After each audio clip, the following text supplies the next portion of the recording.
प्राचीन काल में कश्मीर के राजा के 3 पुत्र थे। तीनों वीर और बुद्धिमान थे। राजा बूढ़ा हुआ तो राजपाट देने के लिए राजकुमारों की परीक्षा लेनी चाहिए।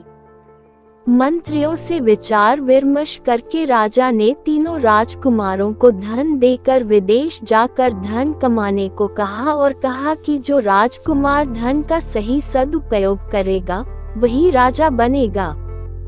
बस फिर क्या था, तीनों राजकुमार एक जहाज पर बैठकर धन कमाने के लिए विदेश के लिए रवाना हो गए। काफी दूर जाने पर तीनों उतरकर अलग अलग रास्तों पर चल दिए। चलते समय तीनों ने उसी स्थान पर वापस मिलने का वायदा किया। 2 बड़े राजकुमार तो बड़े बड़े शहरों में चले गए, लेकिन छोटे राजकुमार ने वहीं रहकर समुद्र की लहरों का आनंद लेने की बात सोची। वहीं टहलते हुए उसे एक दिन एक साधु के दर्शन हुए।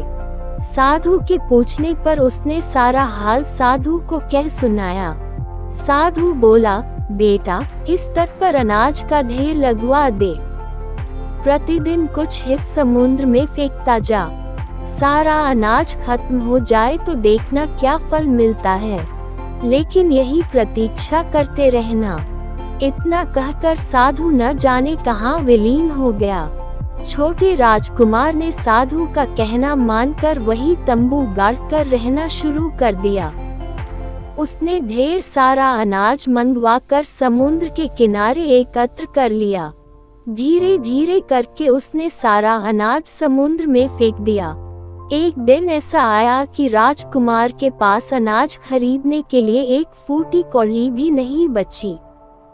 दुखी होकर वह सोचने लगा कि काश वह साधु की बात न मानता। उसका घर जाने का मन करने लगा, लेकिन फिर सोचा क्यों न साधु की बात मानकर देखा जाए, शायद कोई चमत्कार हो जाए। उधर समुद्र में रोज रोज अनाज मिलने से समुद्र की सारी मछलियां आने लगी थी। उनके साथ उनका राजा भी आता था। जब राजकुमार ने अनाज फेंकना बंद कर दिया तो मछलियों के राजा ने अपनी प्रजा से कहा कि पिछले 6 महीने से तो हमें आसानी से अनाज मिलता रहा, लेकिन अब बंद क्यों हो गया? लगता है राजकुमार के पास धन खत्म हो गया है। हाँ महाराज, यही लगता है। मछलियाँ बोल पड़ी, तो तुम लोग उसे समुद्र से मोती निकाल कर क्यों नहीं देती? खैर, अभी भी कुछ नहीं बिगड़ा है। आज रात को हम सारी मछलियाँ एक एक मोती राजकुमार को दे आएंगी। रात होने पर मछलियों ने राजकुमार के तंबू के पास मोतियों का ढेर लगा दिया। पानी में आने जाने से एक विशेष प्रकार की सरसराहट से राजकुमार की नींद खुली, तो उसने जब मोतियों का ढेर लगा देखा तो उसे दुख होने लगा कि उसने अकारण ही मन में पता नहीं क्या क्या सोच लिया था। अब उसने फिर से मछलियों को पहले से ज्यादा अनाज देना शुरू कर दिया।